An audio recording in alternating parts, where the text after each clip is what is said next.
Hello, my dear friends. I welcome all of you to Vishnu classes. Today we will discuss about Program of Action 1992, जिसे कि हम POA भी कहते हैं. आपको शॉर्ट क्वेश्चन भी आ सकता है ये 2 मार्क्स का कि POA क्या है, और आपको लॉन्ग क्वेश्चन भी आ सकता है प्रोग्राम ऑफ एक्शन पे. तो सबसे पहले अगर हम बात करें, प्रोग्राम ऑफ एक्शन जो है वो 1992 में स्टार्ट किया गया था. और ये जो है किसके चेयरमैनशिप के अंडर स्टार्ट किया गया था? श्री एन जनार्दना मिनिस्टर जो थे, एजुकेशन मिनिस्टर आंध्र प्रदेश के, उनके चेयरमैनशिप के अंडर जो है ये स्टार्ट किया गया था. उस टाइम पे जो है इन्होंने सेंट्रल एडवाइजरी बोर्ड बनाया था, एक कमेटी बनाई थी 1991 में. धीरे धीरे जो है फिर उसके बाद में जो है ये प्रोग्राम ऑफ एक्शन बन गया 1992. पहले जो है एक एडवाइजरी बोर्ड बना था. फिर उसके बाद अगर हम बात करें पीओए जो कि हमारा प्रोग्राम ऑफ एक्शन है, उसके क्या क्या फीचर्स हैं, तो सबसे पहला फीचर क्या है कि फ्लेक्सिबल अप्रोच, मतलब कि रिजिडिटी नहीं होनी चाहिए. अब रिजिडिटी क्या होता है कि फॉर एग्जांपल अगर हम लें कि टीचर ने कहा है कि इस क्वेश्चन को same as it is learn करना है, ठीक है, और ऐसे ही लिखना है, वो क्या हो गई? रिजिडिटी. लेकिन अगर हम कहें बच्चों को कि आपने समझना है, इसको हम कैसे कर सकते हैं और ट्राई करो, अपनी क्रिएटिविटी बढ़ाओ, तो वो क्या है? Flexible approach. एजुकेशन में फ्लेक्सिबिलिटी को बढ़ाने के लिए जो है प्रोग्राम ऑफ एक्शन जो है स्टार्ट किया गया था. उसमें जो है इन्होंने लोगों को भी इन्वॉल्व किया था आगे से आगे, क्योंकि अगर नेशनल डेवलपमेंट की बात करें, चाहे वो एजुकेशन लेवल पे हो चाहे वो किसी और लेवल पे हो, जितनी देर तक लोगों की इन्वॉल्वमेंट नहीं ना होती, उतनी देर तक डेवलपमेंट नहीं हो पाती.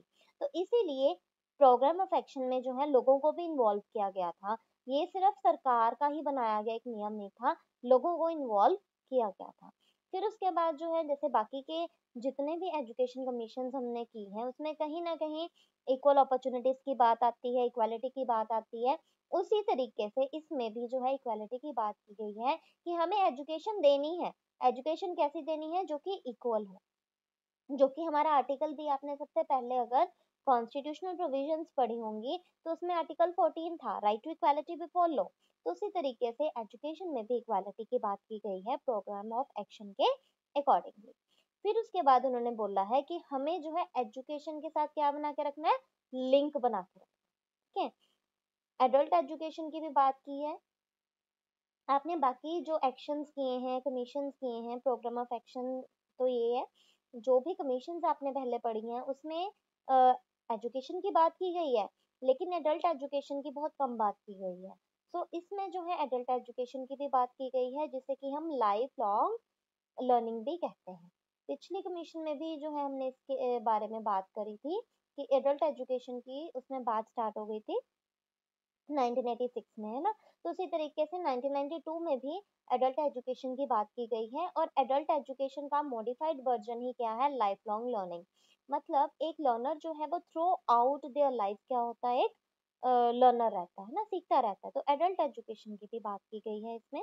फिर उसके बाद अगर हम बात करें तो इसमें शेड्यूल्ड ट्राइब को भी एजुकेशन देने की बात की गई है. आपने देखा होगा कि मैंने अभी बात करी कि एजुकेशन फॉर इक्वालिटी की बात की जाती है, तो जहाँ पे एजुकेशन फॉर इक्वालिटी की बात होती है, वहाँ पे शेड्यूल्ड ट्राइब के लोग जो हैं या दूसरे शेड्यूल्ड कास्ट हैं, ट्राइब्स हैं, उनको भी एजुकेशन दी जाए ताकि इक्वालिटी हो. और इक्वालिटी कब होगी? जब ये सारे अवेयर होंगे, सभी के साथ इक्वल ट्रीटमेंट होगा, है ना. और एजुकेशन है क्या? अवेयरनेस, जो क्या हमें बताती है कि सभी इक्वल है. फिर उसके बाद बाकी एजुकेशन कमीशंस में भी वोकेशनलाइजेशन की बात हुई है. मैंने आपको पहले ही बताया था कि कुछ कमीशंस ऐसे हैं, कुछ पॉइंट्स ऐसे हैं जो कि मोस्टली रिपीट होते हैं कुछ कुछ कमीशंस में, तो आप उन्हें नोट डाउन जरूर कर लेना ताकि पेपर में जाके आप कंफ्यूज जो है वो ना हो, ठीक है. तो इसीलिए आपको कंफ्यूजन ना हो उसके लिए वोकेशनलाइजेशन वर्ड आपने कई बार देखा होगा, सुना होगा बहुत सारी कमीशंस में. तो प्रोग्राम ऑफ एक्शन में भी वोकेशनलाइजेशन की या वोकेशनल एजुकेशन की बात की गई है कि बच्चों को जो है अवेयरनेस देनी है, उनको पढ़ाना है आगे से आगे. ऐसे कोर्सेज जो है वो होने चाहिए जिससे बच्चों को आगे से आगे वोकेशन मिल सके, जॉब मिल सके. फिर उसके बाद जो है इसमें टेक्निकल एंड मैकेनिकल एजुकेशन की बात की गई है। अब ये सिर्फ प्रोग्राम ऑफ एक्शन है जिसमें टेक्निकल और जो है मैकेनिकल एजुकेशन की बात की गई है कि बच्चों को टेक्निकल एजुकेशन दी जाए, बच्चों को मैकेनिकल एजुकेशन भी दी जाए कि उनको मैकेनिक्स का भी पता हो। फिर उसके बाद जो है पॉपुलेशन एजुकेशन। अब आप इस टेन्योर का देखो, इस टाइम पे जो है पॉपुलेशन बहुत ज़्यादा इंक्रीज हो रही थी, है ना। तो उसी लिए प्रोग्राम ऑफ एक्शन में जो है पॉपुलेशन एजुकेशन की बात की गई है कि पॉपुलेशन को अवेयर किया जाए, ठीक है, और उनको एजुकेट किया जाए। फिर उसके बाद जो है रिड्रेस ऑफ ग्रीवेंसेस की कोई प्रॉब्लम है किसी की तो उनको भी रिड्रेस किया जाए, किसमें, स्कूल में। एजुकेशन के लेवल पे ये सारी बात हुई है, जो भी प्रोग्राम्स हैं हम उसे एजुकेशन के बेस पे ही समझ रहे हैं। फिर उसके बाद अगर हम बात करें तो हायर एजुकेशन की भी बात की गई है इसमें, किसमें, प्रोग्राम ऑफ एक्शन में। आपने देखा होगा पहले यूनिवर्सिटी एजुकेशन थी, फिर उसके बाद सेकेंडरी एजुकेशन कमीशन हमने की थी, है ना। तो इसी तरीके से पहले जो है एलिमेंट्री एजुकेशन लेवल की बात करते थे, फिर उसके बाद धीरे धीरे सेकेंडरी की बात करी, फिर हायर सेकेंडरी की। तो उसी तरीके से प्रोग्राम ऑफ एक्शन में जो है हायर एजुकेशन की भी बात की गई।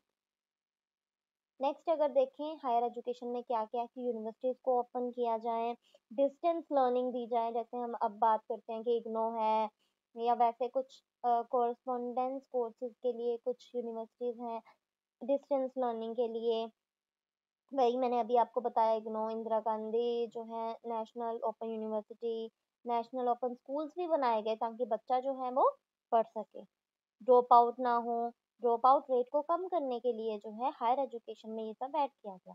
फिर उसके बाद जो है नेशनल एग्जामिनेशन रिफॉर्म फ्रेमवर्क भी बनाया गया कि जब हम बच्चों का एग्जाम लेते हैं तो उसमें भी क्या क्या रिफॉर्मेशन और हो सकती हैं, कैसे कैसे हम बच्चों को एग्जामिन कर सकते हैं, तो ये सब जो है इसमें ऐड किया गया। तो आज हमने जो है प्रोग्राम ऑफ एक्शन 1992 के बारे में जाना है और कल जो है हम एनसीएफ 2005 के बारे में जानेंगे। So hope you like this. Please like, subscribe and share this channel for more and more videos. Thank you.